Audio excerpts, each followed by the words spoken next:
Le château de Blossac cerné par les eaux. Il y a 3 semaines, la Vilaine et le Meux sortaient de leur lit. À l'intérieur, le niveau d'eau a atteint 30 cm. Si la plupart du bâtiment a été épargné, le parquet du rez-de-chaussée n'a pas résisté.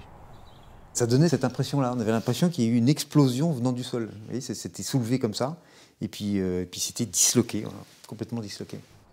Située à proximité de cours d'eau, cette demeure du XVIIe siècle est habituée aux inondations. Conséquence, le propriétaire ne trouve plus d'assurance. Pourtant, réparer ce parquet a un coût, 112 000 €.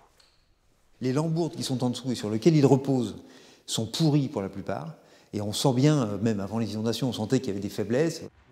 Il s'attend à d'autres inondations, alors il veut un sol résistant. Son idée, une dalle de béton couverte par ce carrelage imitation parquet. Problème, le béton pourrait endommager le reste du bâtiment.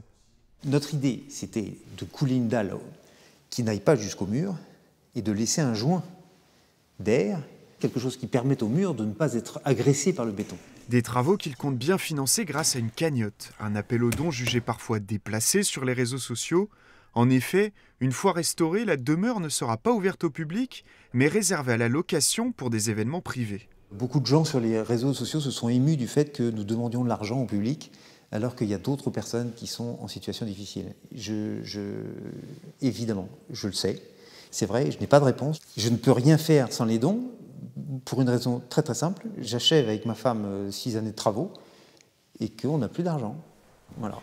Avant de commencer ses travaux, il doit obtenir l'aval des Bâtiments de France.